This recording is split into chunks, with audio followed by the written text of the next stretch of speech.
Amada iglesia, hermanos, hermanas que nos visitan, quiero invitarles a abrir sus Biblias en el Evangelio de Juan, capítulo 6. Para aquellos que nos visitan, estamos estudiando expositivamente, secuencialmente, todo el Evangelio de Juan. Iniciamos en el capítulo 1 y por la gracia de Dios nos encontramos actualmente en el capítulo 6 y hoy vamos a terminar el capítulo 6 y vamos a leer, voy a leer a su favor de los versículos 67 al 71. La palabra infalible de nuestro bendito y trino Dios dice así. Dijo entonces Jesús a los 12, ¿queréis acaso iros también vosotros? Le respondió Simón Pedro, Señor, ¿a quién iremos? Tú tienes palabras de vida eterna. Y nosotros hemos creído y conocemos que tú eres el Cristo, el Hijo del Dios viviente. Jesús les respondió, ¿no os he escogido yo a vosotros los 12 y uno de vosotros es diablo? Hablaba de Judas Iscariote, hijo de Simón, porque este era el que le iba a entregar y era uno de los 12. Oremos. Amado y bendito Padre, que moras en la majestad inaccesible de tu santa luz, nos acercamos hoy a ti por medio de Jesucristo, nuestro mediador, por aquel que es nuestro sacerdote, profeta y rey, por aquel que es nuestro cordero de expiación, por aquel que es tu Hijo unigénito, por aquel que es luz verdadera y ha traído luz a nuestros corazones, por aquel que es el Verbo divino, no creado, sino coeterno y coexistente contigo. Nos acercamos por medio de Jesucristo, nuestro Cordero expiatorio. Queremos acercarnos para implorarte una vez más que nuestros corazones sean consolados por tu palabra, sean confrontados por tu palabra, seamos animados por tu palabra, seamos exhortados por tu palabra. Que hoy, a través de este pasaje sumamente confrontador, podamos una vez más ver a ese glorioso Cristo, que es nuestro Señor y Salvador. Que podamos una vez más gloriarnos en ver a Cristo. Que tu Santo Espíritu que mora en medio de nosotros esta tarde sea guiándonos a glorificar a Cristo como el soberano Señor. Oramos a ti, Trino Dios. Amén. Pueden tomar asiento.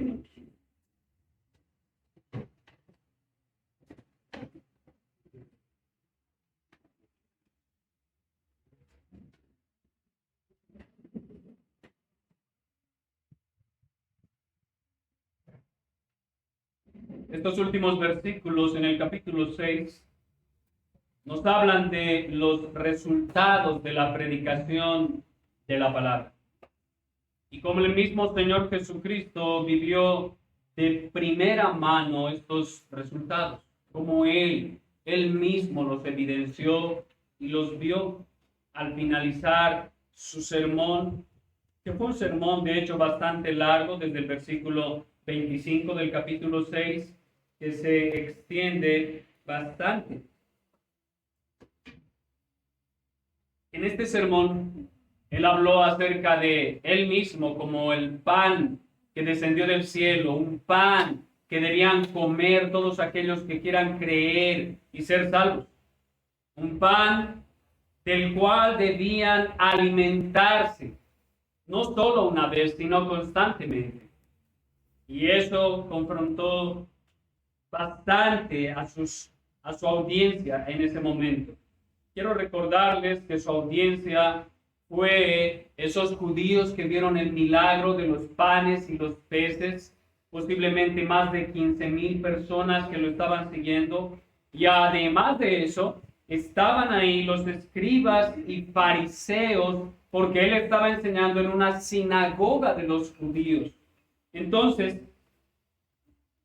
el Señor Jesucristo, después de culminar su sermón, ve que varias personas se alejan de él. Esto es lo primero que se evidencia. Entonces, el primer resultado, según estos pasajes, es triste y al mismo tiempo es bastante aterrador. Es miedoso, pues aquellos que asimismo se hacían llamar cristianos y se decían ser discípulos de Jesús, finalmente, cuando Cristo termina el sermón del pan de vida, voltean sus ojos al mundo y sus placeres y lo abandonan. Rechazan a la iglesia, incluso la niegan, desconocen la autoridad de Jesús y ya no se hacen llamar más discípulos de Jesús. Estas personas miraron atrás. Ahora, esta clase de personas, guiados por sus caprichos, por emociones bastante volubles, deseos particulares e individualistas, buscan lo suyo en una iglesia, pero como no lo obtienen, se van. Muchos, por ejemplo, llegan a la Reforma porque buscan lo que es más radical en la predicación y más radical en la práctica o más conservador. Entonces creen que se alinean con eso y se unen a iglesias reformadas. Viven supuestamente con hambre de la palabra de Dios, dicen concordar con nosotros los bautistas reformados en las doctrinas de la gracia y las 5 solas. Pero luego, de repente, una predicación del pastor, un error en alguna predicación de algún hermano, hace que esa convicción tan firme que tenían al inicio se desvanezca por completo y finalmente abandonan la iglesia y se van nuevamente en la búsqueda de algo que realmente no existe, porque está basado en la búsqueda de sus inconstantes corazones. Eso es triste, no por la iglesia. Eso es triste, no porque intenten hacer daño al pueblo de Dios. Eso es triste, no porque nos duela a nosotros ver partir a aquellos que consideramos nuestros hermanos. Eso es triste, no porque anden hablando mal de la iglesia local, porque eso de todas maneras lo debemos sufrir y padecer. Debemos sufrir y padecer que hablen mal de nosotros. En realidad, hermanos, es triste cuando abandonan la fe porque dejan a Jesús, porque evidencian que su Señor siempre fue el diablo y han regresado a sus brazos. Es triste porque rechazan a aquel que los invitó a comer de su mesa. Es triste porque rechazan a aquel que dio su vida por amor en una cruz. Es triste porque rechazan a aquel que los invita a comer gratuitamente de su carne y de su sangre para vida eterna. Es triste porque rechazan la gracia de Cristo. Por eso es triste. Es lamentable. Pero el día de hoy, al mismo tiempo que veremos cómo la predicación de la palabra afirma los corazones regenerados, volvamos a lo anterior. Esta gente que abandonó a Jesús, hermanos, representa a esa gente que por un tiempo viene a la iglesia, se hacen miembros de la iglesia, pero de todas maneras se evidencia, simplemente son miembros pasivos, no hacen nada, no se dedican a ninguna actividad en la iglesia, simplemente son pasivos, pero se hacen miembros, aparentan tener un compromiso con la iglesia. Sin embargo, esta gente no hace parte del círculo íntimo de la iglesia, no son líderes de la iglesia y tampoco quieren servir. A esos los podemos identificar como los que supuestamente son discípulos de Cristo, pero ya se fueron. Hoy, en el sermón, vamos a ver que al mismo tiempo que la predicación es de consuelo y afirma los corazones regenerados de aquellos verdaderos discípulos, esa misma predicación endurece el corazón del traidor, por así decirlo. Veremos que incluso en medio del remanente fiel hay hijos del diablo infiltrados, infieles entre los fieles. Como dice el pastor Julio, estos fieles, estos infieles en medio de los fieles, son fieles a sí mismos, son fieles a sus propósitos y metas terrenales, son instrumentos del diablo, cizaña maligna para causar divisiones dentro del pueblo de Dios. Pero el creyente es fiel al único que tiene palabras de vida eterna, y ese es Jesucristo el Señor. Hoy, hermanos, vamos a ver que en medio de la predicación, al afirmar al remanente fiel, se va a evidenciar que en medio del remanente fiel hay un traidor. Esto es lo que veremos en el texto, y por eso he titulado al sermón del día de hoy, afirmados por la predicación. Afirmados por la predicación. Y quiero que veamos tres aspectos respecto a esto. Número uno, veremos que la predicación da un reto al remanente fiel. Eso lo veremos en el versículo 67. La predicación y su reto al remanente fiel. Número dos, veremos la predicación afirmando al remanente fiel. Versículos 68 al 69. La predicación afirma al remanente fiel. Y número 3, veremos la predicación y el traidor en medio del remanente fiel, versículos 70 y 71. La predicación y el traidor en medio del remanente fiel. Veamos lo primero, la predicación y su reto al remanente fiel. El apóstol Juan, en el versículo anterior, relata lo siguiente. En el versículo 66, dice: desde entonces muchos de sus discípulos volvieron atrás y ya no andaban con él. Así que, muy posiblemente, ya todos los que estaban ese día, recuerden que eran más de 15,000 personas, posiblemente en este momento, ya todas esas personas se han retirado. Y como siempre, Jesús se ha quedado con el grupo de 12 hombres que él mismo había escogido. Se ha quedado con 12 personas de las 15,000. Posiblemente no todos lo abandonaron. Posiblemente algunos simplemente regresaron a sus hogares porque ya terminó la enseñanza y se fueron a sus casas a descansar, posiblemente. Sin embargo, también dice que muchos de ellos abandonaron a Cristo, ya no querían andar más con él. Ahora, veamos lo que dice el versículo 67 nuevamente. Dijo entonces Jesús a los 12: ¿queréis acaso iros también vosotros? Todos se han ido. Está Cristo y están los 12. Y Cristo les dice a ellos ahora: ¿queréis acaso iros también vosotros? El Señor Jesucristo ya respondió a esos disidentes que se han marchado, y posiblemente podrían pensar los discípulos que se han quedado que todo ha terminado. Pero Jesús eleva su voz una vez más. Y seguramente al estar en una iglesia saludable, con unas 3,000 personas, y de repente un domingo vemos que se fueron 2,000, nosotros pensaríamos que el pastor se va a parar ahí al frente y va a predicar algo triste porque se fueron 2,000. Que en la predicación el pastor va a intentar consolar a la iglesia local porque se acaban de ir muchos. O que intentará explicar el por qué se fueron tantos de la iglesia. En el caso de Cristo, tenía ya miles de seguidores y muchos lo abandonaron. Algunos posiblemente, como les dije, se fueron a sus casas, pero ahora el pequeño remanente se ha quedado junto a él. Y el texto no lo dice porque pues no sabemos lo que estaban pensando. No sabíamos lo que había en la cabeza de estos discípulos.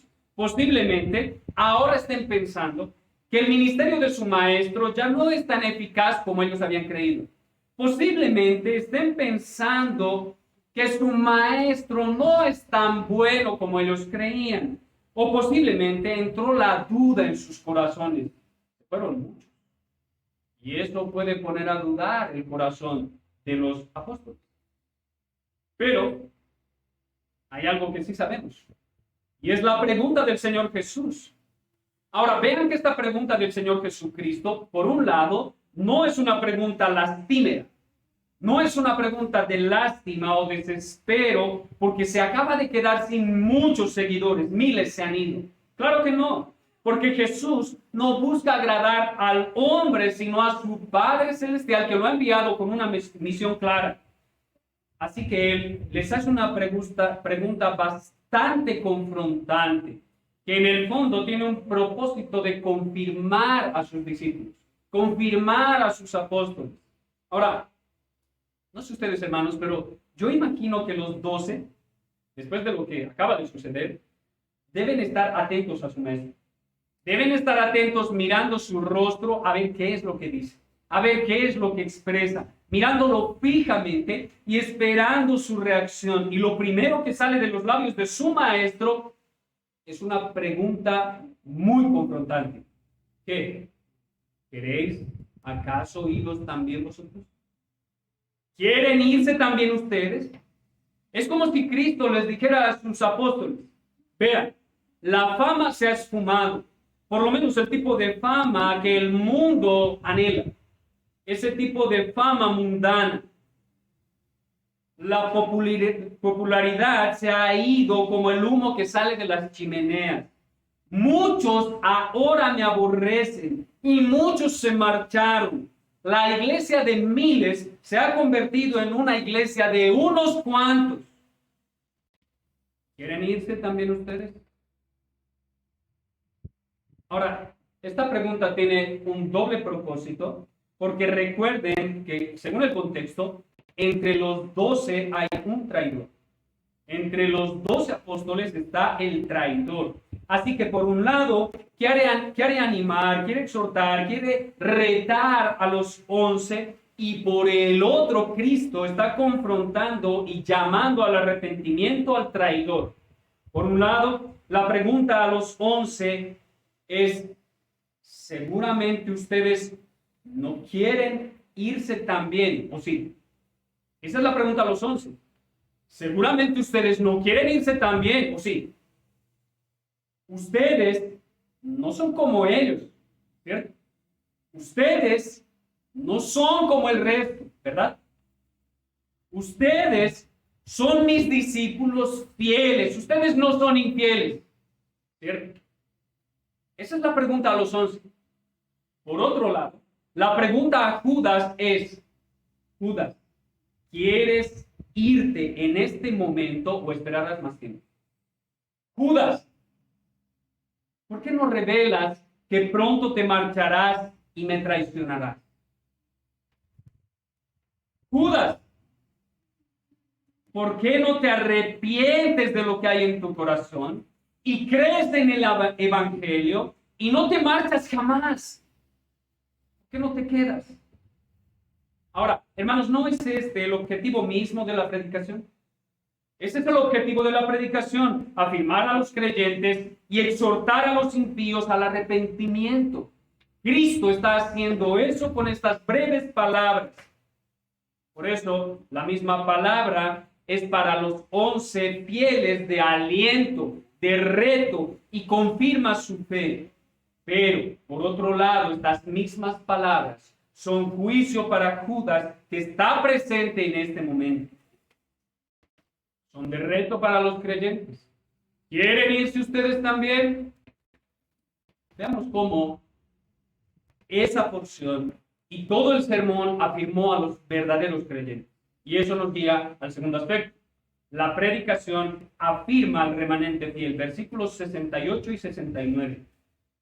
Ahora recuerden que estas palabras no solo son una respuesta a la interrogante de Jesús, sino también es una respuesta a la predicación del Evangelio, una respuesta cargada de teología, sentimientos y pasión por Jesús. Hermanos, esta respuesta está sumamente cargada de sentimientos y de teología. Veamos la respuesta. Le respondió Simón Pedro. ¿Quién era Simón Pedro? Bueno, Simón Pedro es aquel que en la noche anterior, según los sinópticos, según los evangelios de Mateo, Marcos y Lucas, le dijo al Señor Jesucristo en medio de la tormenta, si eres tú, manda, ordena que vaya a ti sobre el agua. ¿Recuerdan? Eso es lo que pasó la noche anterior, mientras estaban en el mar, en medio de esta tormenta, y Cristo se acerca a ellos. Pedro le dijo la noche anterior, de manera bastante impulsiva, como generalmente es Pedro. Y de hecho, Pedro generalmente es el que responde a las preguntas de Cristo por sí mismo, pero al mismo tiempo en representación por el resto. Entonces, este Pedro ahora va a responder como representante de los 12. ¿Cuál es la respuesta? Que contiene una pregunta.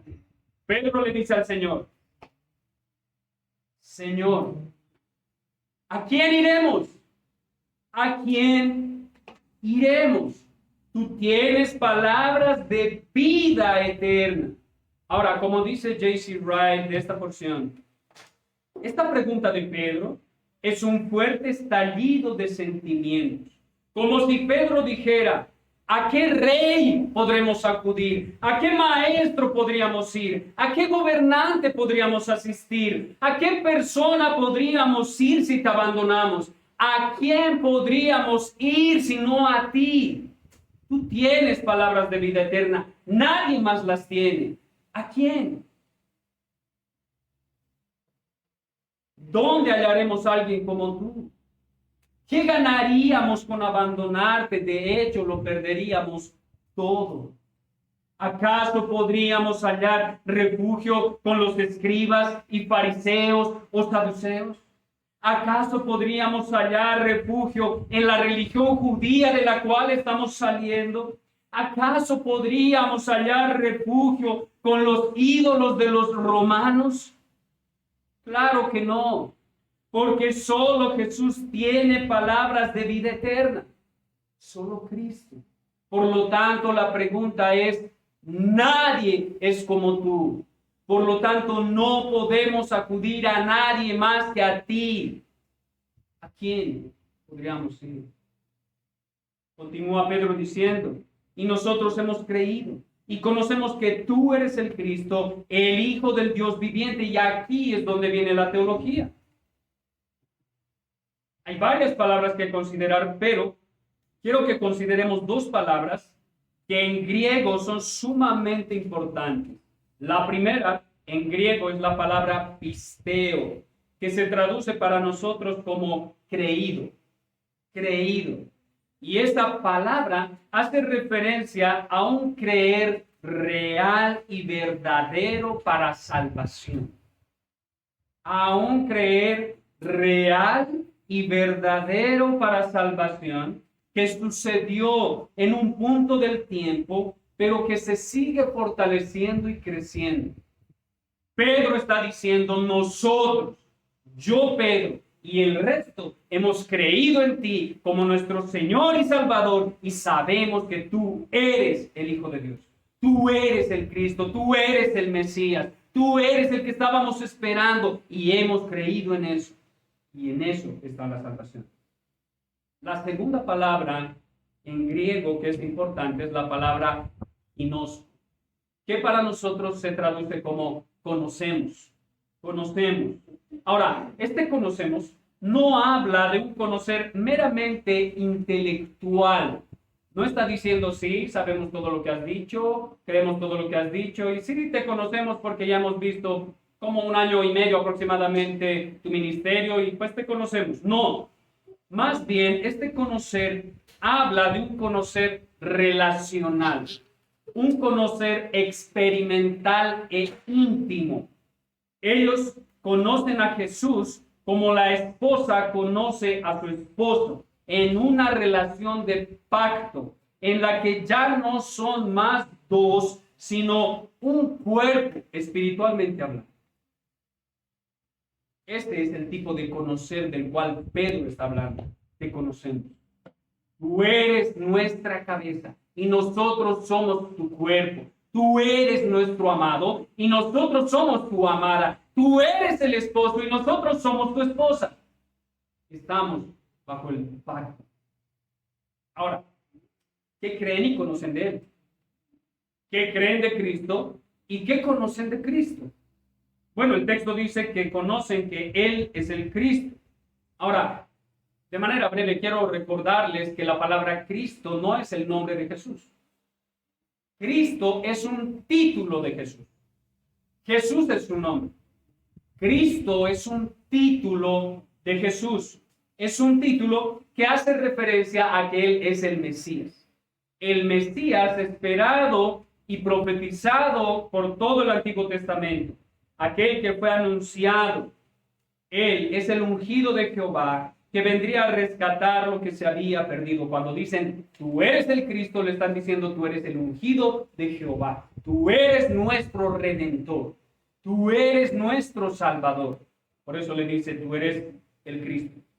Ahora, también ellos creen y conocen que Jesús es el Hijo del Dios viviente. Y nuevamente, eso es teología.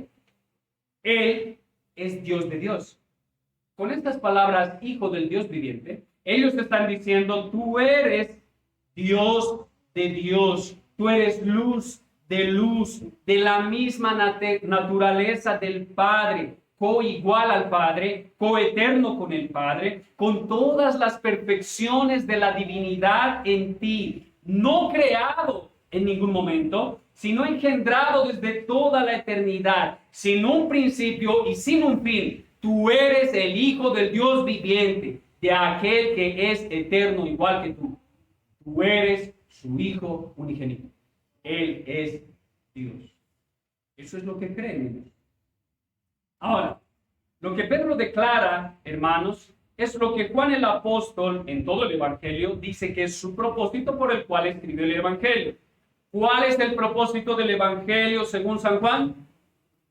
Lo encontramos en Juan, capítulo 20, versículo 31. El propósito de todo el Evangelio está escrito en Juan, capítulo 20, versículo 31.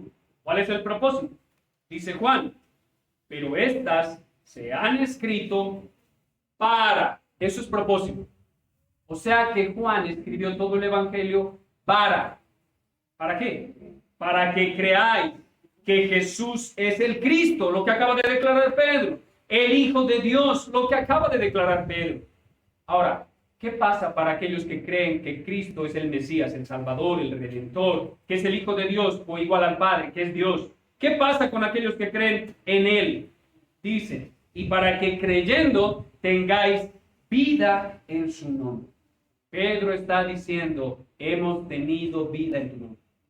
Nosotros tenemos vida en ti porque tú tienes palabras de vida eterna.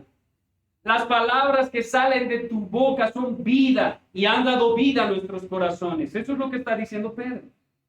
Esta es la respuesta de Pedro, hermanos, en representación de los 12.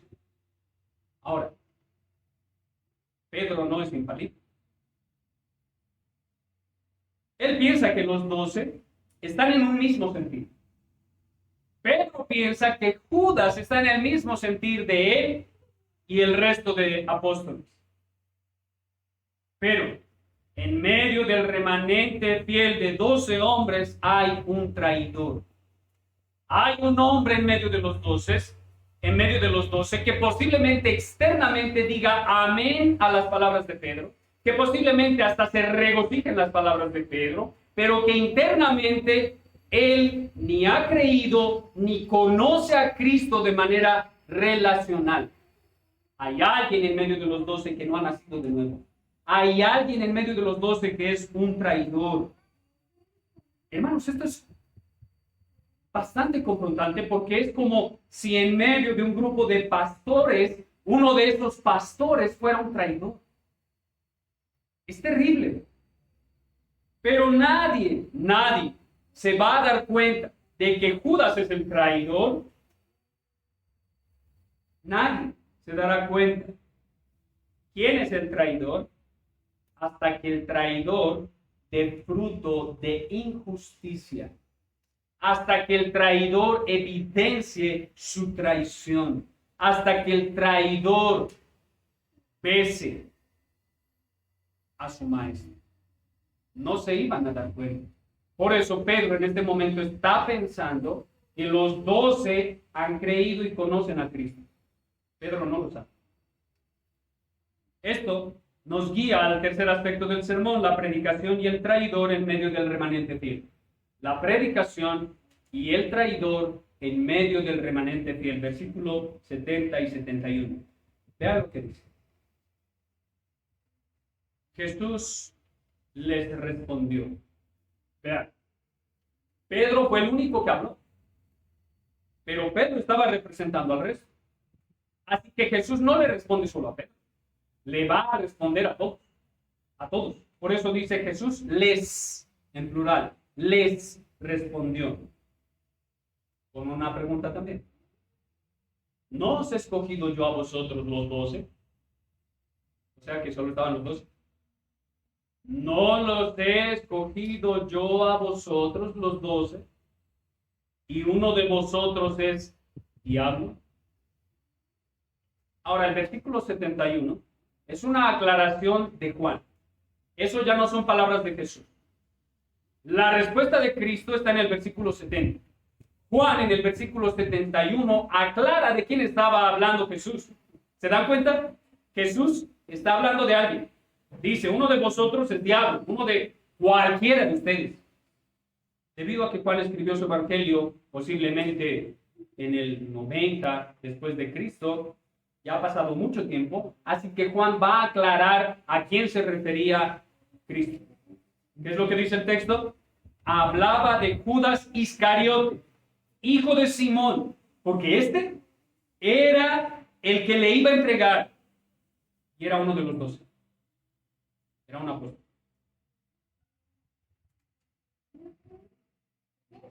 Hermanos, este versículo contiene palabras que deben causar temor y temblor en el corazón. Hermanos, estos dos versículos deben causar temor y temblor en todo corazón de todo aquel que dice ser seguidor de Cristo. Todos ustedes, hermanos, deberían temblar al leer estos versículos. Deberíamos temblar, porque nosotros decimos ser seguidores de Cristo, al igual que Judas. Cristo, por un lado, dice que Él escogió a los 12 apóstoles. Cristo fue el que los escogió. Cristo escogió a 11 fieles apóstoles que iban a morir por el santo evangelio de las formas más crueles, y al mismo tiempo escogió a un infiel que se iba a ahorcar y lo iba a traicionar. Fue Cristo. Pero, hermanos, la palabra elección aquí, esa palabra escogido, no es la elección para salvación. Eso debe quedar claro. Esta no es la predestinación. Esta palabra escogió o escogido no hace referencia a la predestinación o a la elección incondicional. No es la elección salvífica. Más bien, es la elección para un oficio. En este caso, para el oficio apostólico. Este escoger es un escoger, un elegir para cumplir un oficio, una labor, un cargo eclesial, por así decirlo. Es ese tipo de escoger. Ahora, hermanos, posiblemente les suene raro lo que voy a decir, pero esta elección muestra algo muy particular en Cristo, como Dios y como Maestro. Jesús puede y de hecho escoge a hombres incrédulos para que sirvan por un tiempo en la iglesia local. Lo voy a repetir. Jesús puede y de hecho escoge a hombres incrédulos para que sirvan por un tiempo en la iglesia. Esto demuestra, por un lado, que Dios es soberano y usa a impíos para ser instrumentos de bendición por un tiempo. Pero Judas siempre fue Judas. ¿Sí? Judas siempre fue Judas, nunca dejó de ser Judas. El malo, el perverso, el depravado en las manos de Dios no cambia su naturaleza. Por un tiempo simplemente se camufla en medio de los que cambiaron su naturaleza. Pero Judas nunca cambió su naturaleza. Siempre fue Judas el traidor. Por ejemplo, quiero que vean lo que dice el apóstol Pablo de un hombre llamado Demas en Colosenses, capítulo 4, versículo 14. Y vean que junto a este hombre Demas menciona, y lo pueden leer en sus casas, a varios hombres que sirven en la iglesia local y son siervos de Dios, siervos fieles de Dios y sirven constantemente en medio de la iglesia. Colosenses capítulo 4, versículo 14 dice: os saluda Lucas el médico y Demas. Lucas es el escritor de Hechos y del Evangelio según San Lucas. Este Lucas es un médico amado. Era un consiervo del apóstol Pablo. Y menciona a Demas junto a Lucas. Demas también era consiervo y servía en medio de la iglesia. Y en Filemón versículo 24 dice que Demas es uno de sus colaboradores. ¿Sí? Demas era un hombre que estaba en medio de la iglesia y servía junto a hombres bastante ilustres y creyentes, incluso piadosos, como Lucas, el que escribió el Evangelio. Pero ahora, hermanos, quiero que vean lo que el mismo apóstol Pablo dice de Demas, hablándole a su hijo espiritual Timoteo en su segunda carta, capítulo 4, versículos 9 al 10. Escuchen lo que dice. Timoteo, procura venir pronto a verme. ¿Por qué? Porque Demas me ha desamparado. ¿Vieron el cambio? Pablo antes hablaba bien de Demas, pero ahora, escribiéndole a su hijo espiritual Timoteo, que es pastor en la iglesia de Éfeso, le dice: procura venir pronto a verme. Pablo está angustiado, está en la cárcel, ya está anciano y necesita a sus colaboradores y llama a Timoteo. ¿Por qué? Porque Demas me ha desamparado, amando este mundo, y se ha ido a Tesalónica. Un hombre que por un tiempo trabajó en medio de la iglesia y que ahora ha abandonado al apóstol Pablo, ha abandonado la fe, amando más el mundo y sus deleites, y se fue a Tesalónica. Demas supuestamente servía en el reino de Dios, pero luego lo abandonó amando más este mundo. Hermanos, lo mismo sucede hoy en día. Hombres, mujeres, aparentemente aman a Jesús, sirven a Jesús y están dispuestos incluso aparentemente a dar sus vidas por Cristo. Algunos son miembros activos de la iglesia, algunos son diáconos de la iglesia, algunos incluso son pastores con buena doctrina, ortodoxos y serios, pero luego se van al mundo, amando más los deleites de este mundo y rechazando a Cristo, rechazando el Evangelio, rechazando la iglesia. Y quiero hablarles de un caso específico. Un pastor llamado Joshua Harris, autor de un libro que ayudó, creo yo, a muchos jóvenes a vencer el pecado de inmoralidad en sus vidas, incluso a muchos los llevó a un matrimonio cristiano. Este libro que Joshua Harris escribió titula Le dije adiós a las citas amorosas. Un libro bueno, tiene realmente muchas partes de las escrituras y mucha verdad. Pero ¿saben algo, hermanos? Hace tiempo, este hombre renunció al pastorado. Pidió perdón a la comunidad LGTBI por escribir este libro y ahora, actualmente, hermanos, es activista de la comunidad gay y promueve la ideología de género. Ha rechazado el Evangelio por completo y era un hombre que aparentemente había creído en el Evangelio. Por un lado, este tipo de cosas, hermanos, y lo que anuncia el Señor Jesucristo ahora, afirma a los creyentes y los lleva a tener un santo temor de claudicar en la fe. Los lleva a tener un santo temor. Y por otro lado, hermanos, las palabras de Cristo, los sermones en las iglesias, evidencia a los que son instrumentos del diablo. Por eso Jesús les dice que uno de ellos es diablo. ¿No les parece fuerte la expresión?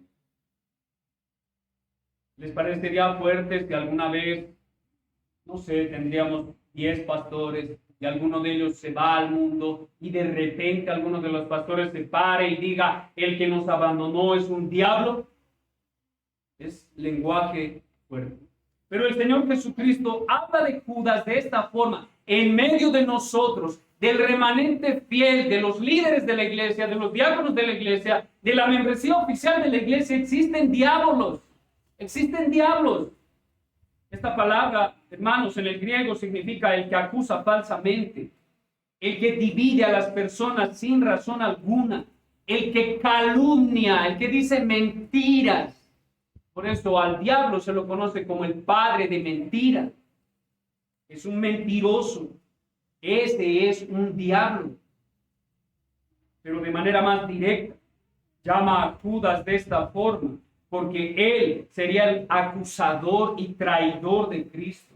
Era un diablo porque obedece a su padre el diablo, porque sigue los mismos pasos de su padre el diablo, y tarde o temprano iba a evidenciar los pasos de su padre. Judas fue el servidor y amigo del diablo, de hecho, tiene su mismo nombre, diablo. Esto deja en claro, hermanos, muy en claro, que ninguna de las funciones en la iglesia local es garantía de su salvación. Ninguna. Ni ser pastor, ni ser diácono, ni ser ujier, ni nada de eso. Ninguno de los oficios, ninguna de las funciones garantiza que una persona sea salva realmente. Y como muestra nos dejó a Judas.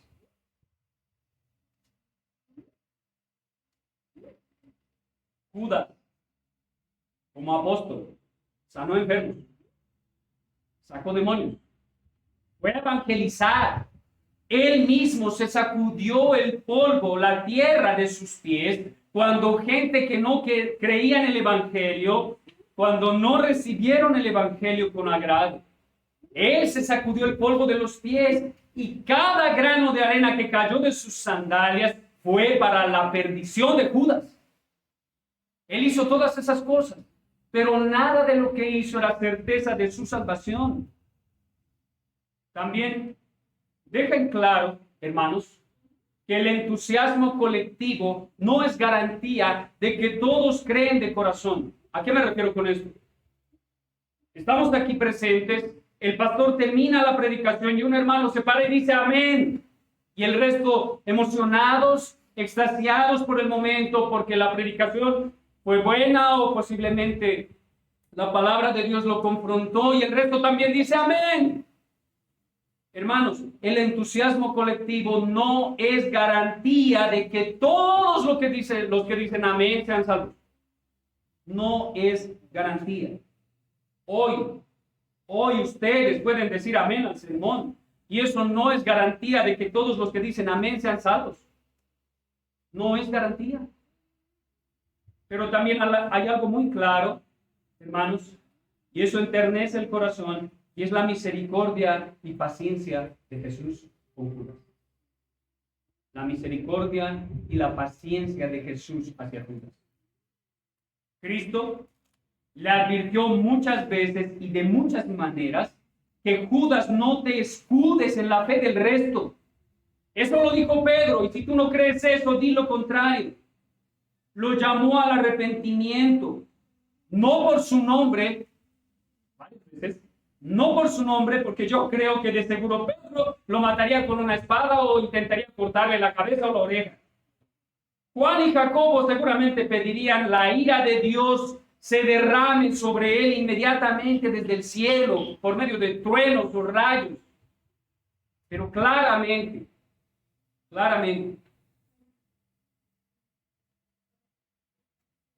el traidor y diablo recibió misericordia y paciencia de Jesús. Claramente a lo largo de esos 3 años, él recibió misericordia, paciencia, y fue confrontado una y otra vez para arrepentirse de sus pecados. Y Judas, sabiendo que Jesús hablaba de él, se hizo de oídos sordos. De oído me oiréis, mas no entenderéis. Judas escuchó a Cristo muchas veces. Y Judas sabía que estaba hablando de él. Así como las personas saben que el predicador o saben que la palabra está hablando de ellos, pero no quieren oír. Cristo hoy te hace un llamado a ti, miembro oficial de la iglesia, asistente o visitante, porque no sabemos cuántos Judas hay en medio de nosotros. No lo sabemos. No los podemos ver. Por eso, el llamado de las Escrituras es hoy analizar su corazón. Si en la iglesia donde Jesús era el pastor y donde las enseñanzas fueron perfectas, se infiltró un diabolos, un Judas, entonces en todas las iglesias saludables a lo largo del mundo, a lo largo del tiempo, van a haber traidores infiltrados, porque así le ha placido a Jesús, pues Él mismo los escogió. Cristo los ha escogido. Por un lado, para afirmar a sus verdaderos discípulos. Y por el otro, posiblemente para que salgan los demás Judas del medio de la iglesia. Ahora, hermanos, generalmente no hago esto, pero quiero presentarles 4 conclusiones respecto a todo lo que vimos hoy. Quiero presentarles conclusiones y luego algunas aplicaciones. Conclusión número 1. Hay 3 tipos de gente en la iglesia local. Hay 3 tipos de gente en la iglesia local. Número 1. Los que llegan están por poco tiempo en medio de la iglesia y luego se van al mundo cuando son confrontados por la palabra de Dios. Este es el primer tipo de personas. Gente que no está por mucho tiempo, viene por algún tiempo, seducidos aparentemente por la predicación y la sana doctrina, pero finalmente son confrontados por la misma palabra de Dios y se van al mundo. Esos son los supuestos discípulos que se fueron al finalizar la predicación. Número 2. Están aquellos que llegan a la iglesia, están por mucho tiempo en la iglesia, pueden hacerse miembros de la iglesia, llegar a un puesto de liderazgo, puede llegar a ser un ujier, puede llegar a ser un diácono, hasta un pastor, pero siempre estuvo buscando su beneficio personal o usar a la iglesia para sacar provecho de alguna manera, sacar provecho de la fe. Pero cuando no obtiene lo que quiere realmente en su corazón, se va. Traiciona el evangelio, abandona la fe, blasfema el nombre de Cristo y muere en pecado. Esos son identificados con Judas, los traidores. El tercer grupo de personas que hay en medio de las iglesias locales, no solo en medio de la nuestra, sino en medio de todas las iglesias a lo largo del mundo, son aquellas personas que llegan a la iglesia, son transformados por el poder del Espíritu Santo, aman a Cristo y su iglesia, se deleitan con la predicación, aunque muchas veces la predicación sea confrontante o compleja y no comprendan muchos misterios que Dios ha revelado en su palabra. Pero finalmente, este tipo de personas mueren amando a Cristo y permanecen fieles en su iglesia y dando sus vidas por el evangelio hasta el fin. Este tipo de personas es identificado con los 11 apóstoles. ¿Saben? La muerte de los 11 apóstoles fue terrible.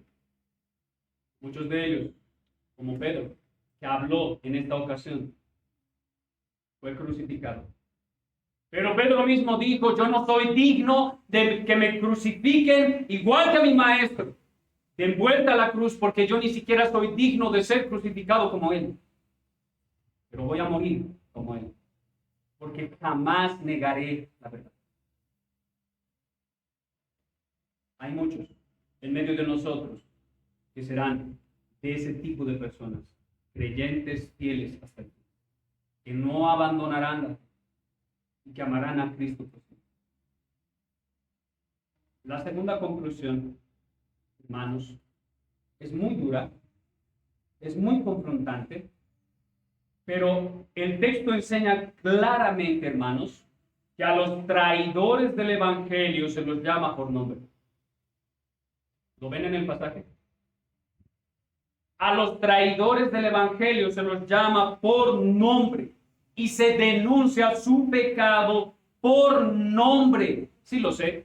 En la mayor parte de nuestro contexto evangelístico, de donde posiblemente algunos de ustedes vienen, eso es duro y supuestamente contrario al amor. Falso.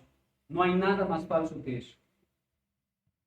Las personas que piensan que denunciar de manera pública a una persona que traicionó el Evangelio y decir de manera pública cuál fue su pecado con el cual traicionó el Evangelio y creen que eso es contrario al amor, están muy equivocados, porque ellos piensan en un amor mundano, no en un amor basado en las Escrituras. ¿Por qué? Porque el amor bíblico, hermanos, primero considera la santidad de Dios, la fidelidad de Dios, considera a Dios primero y luego considera al resto. Por esto, en la Biblia se llama a los traidores Judas y Demas, de manera clara, de manera directa, por nombre. Esa es la segunda conclusión. Ahora, quiero que veamos algunas aplicaciones. Y esto va dirigido a todos, sean cristianos, no lo sean visitantes, no lo sean. La pregunta es la misma que Cristo les hizo a los 12. ¿Quieren acaso irse también ustedes? ¿Quieren acaso irse también ustedes? Esta pregunta confronta y afirma a los verdaderos creyentes. Pero ¿saben algo? A los que son Judas en medio de nosotros, los llama al arrepentimiento y los hace responsables de condenación eterna. Ustedes, todos los que acaban de escuchar la predicación, ahora son convictos de pecado delante de Dios y no tienen excusa delante de su trono de gracia. ¿Quieren irse hoy? O esperarán un tiempo como Judas. Judas esperó casi 1 año y medio para irse, para traicionar a Cristo, para venderlo por 30 monedas y para ahorcarse. ¿Cuánto esperarás tú, traidor que estás en medio de nosotros? ¿O permanecerás hasta el fin? ¿Permanecerás fiel? ¿Amarás a Cristo y a su iglesia hasta el día que vayas a morir? ¿Cuál es tu respuesta? ¿Cuál es tu respuesta a esta pregunta? Piénsalo muy bien. No es cualquier cosa. Lo que yo digo pueden ser palabras llevadas por el viento. Pero la palabra de Dios te pregunta hoy, ¿quieres irte hoy también? Yo creo que la respuesta de los verdaderos creyentes, junto a los 11 apóstoles, diremos desde el fondo de nuestro corazón: ¿a quién iremos si nos alejamos de ti, oh amado Cristo? ¿A quién podría ir yo si me alejo de ti? ¿Nos proporcionará algo mejor el mundo? ¿Nos proporcionará algo mejor los placeres que ofrece este mundo? ¿Nos proporcionará algo mejor la incredulidad, el ateísmo, el romanismo, el formalismo o el racionalismo? ¿Nos dará acaso este mundo algo mejor de lo que nuestro amado Cristo nos ha dado?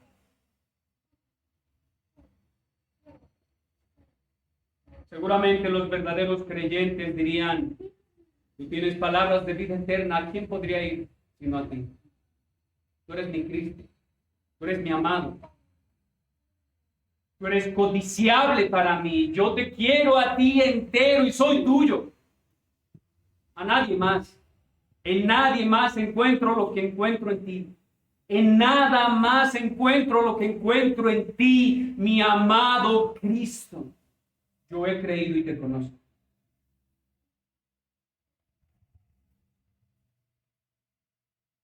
Los Judas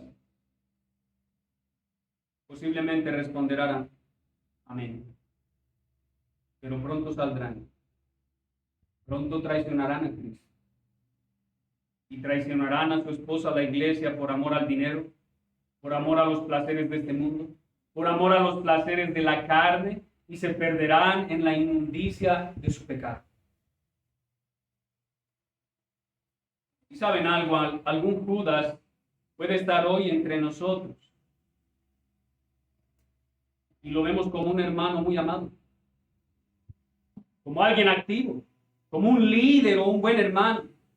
Pero llegará la noche de la traición y con un beso suave como de prostituta venderá al santo y traicionarán a la amada de Cristo. Llegará ese día. Llegará ese día. Y llegará ese día en el que se revele las verdaderas intenciones de su corazón. Llegará ese día. Amada iglesia, ¿cuál será tu actitud cuando pase eso? ¿Cuál será tu actitud cuando un Judas traicione a Cristo y se vaya? ¿Cuál será tu actitud? ¿Te escandalizarás? ¿Dudarás? ¿Murmurarás? ¿O confiarás, esperarás y correrás a Jesús en temor y reverencia y le dirás: Señor, guárdame de ser yo también un Judas? Guárdame también a mí, que mi seguridad no esté puesta en mí, sino en ti. Hermano amado, debemos tener una mente preparada para la deserción.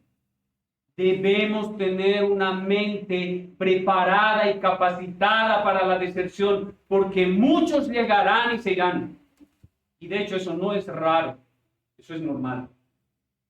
Si fue normal en la iglesia de Cristo, y fue normal en la iglesia donde Pablo era apóstol, es normal en todas las iglesias. Cuando alguien se vaya de nuestra iglesia local, tu mente debe estar preparada para su deserción. Debes preparar tu mente. Y aunque sea triste y lamentable, debes entender que eso lo hizo Cristo. Que Cristo lo escogió.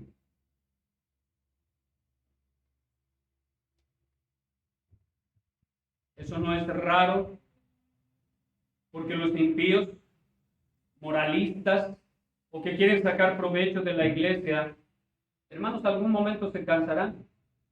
Y se van a cansar de este tipo de sermones y se irán. Los moralistas y legalistas decidirán irse a iglesias extremistas o a una secta donde les pongan pesadas cargas sobre el lomo y sea mandato tras mandato, tras mandato, tras mandato, en el cual en la iglesia ni siquiera puedes hablar. Y los que quieren sacar provecho para sí mismos, al no lograrlo y ver que nada se hace como ellos quieren, entonces se irán a otro lugar para ver si logran sus objetivos egoístas en ese lugar. Se van a cansar. Se van a cansar. Ahora, quiero aclarar algo. Hermanos, los que se van de nuestra iglesia local no necesariamente son unos Judas. Esto debe quedar claro. Porque posiblemente a algún hermano le salió un trabajo en el extranjero y se va a ir a trabajar para allá, pero sigue siendo un hermano en la fe. Posiblemente algún hermano con alguna diferencia con la iglesia en práctica o que no esté de acuerdo con algo, se vaya a otra iglesia y siga siendo hermano en la fe. Pueden ser algunos creyentes verdaderos, entenebrecidos por el pecado, que por un tiempo se irán al mundo, pero luego regresarán. Eso pasó con Pedro. Pedro negó a Cristo 3 veces y se fue al mar nuevamente a pescar. Pero Cristo fue por él. Entonces, si alguno de medio de nosotros sale, no necesariamente es un impío, no necesariamente es un Judas, posiblemente sea un creyente inmaduro al cual Cristo va a disciplinar y va a regresar. Sin embargo, si la forma de salir de la iglesia local no fue correcta, puede que ese esté siendo el inicio de la apostasía de esa persona. Y más aún, si esa persona no busca una iglesia local a la cual unirse y someterse a su liderazgo. Pero hay un consuelo grande para los creyentes y quiero terminar con eso. Y es que Jesús, hermanos, no solo conoce al que lo iba a traicionar, sino también a los elegidos por su Padre. Y la elección para salvación, hermanos, está por encima de la elección para un cargo eclesial. Hermanos, la elección para salvación está por encima de la salvación para un cargo eclesial. y todos los elegidos del Padre para salvación, diremos juntamente con los apóstoles, ¿a quién iremos? Y diremos junto al salmista, ¿a quién tengo yo en los cielos sino a ti? Y fuera de ti, nada deseo en la tierra. Los verdaderos creyentes diremos eso hasta el fin.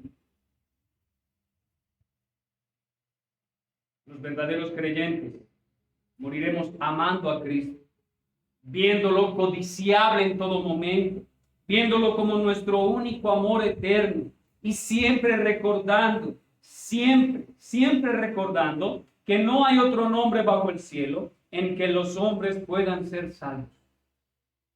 Yo siempre le diré, ¿a quién iré? ¿A quién iré? Solo tú eres mi amado Cristo. Solo tú tienes palabras de vida eterna. Nada en los cielos hay que se compare a ti. Nada en la tierra o debajo de la tierra se puede comparar a mi amado Cristo. Nada ni nadie puede satisfacer lo que Cristo ha satisfecho en mí. Nadie es como Cristo. Y Él me ha salvado. Por eso. Amado Dios, quiero darte gracias por tu palabra, quiero darte gracias por este tiempo. Y quiero pedirte que los corazones de aquellos que tú has salvado sean afirmados por la predicación. Y aquellos que aún no creen en ti, amado Dios, hoy hayan sido confrontados y que hayan visto lo miserable de su vida. Pero que sepan que también para ellos hay gracia. Si hoy, en medio de la oración, reconocen su pecado, imploran por perdón delante de ti y se arrepienten de sus pecados, el Señor Jesucristo es fiel y justo para recibirlos. El Señor Jesucristo los recibirá con un abrazo y nunca los soltará. Oh amado Cristo, gracias te damos en este día por tu palabra. En el nombre de Jesucristo, a ti, amado Padre, oramos. Amén.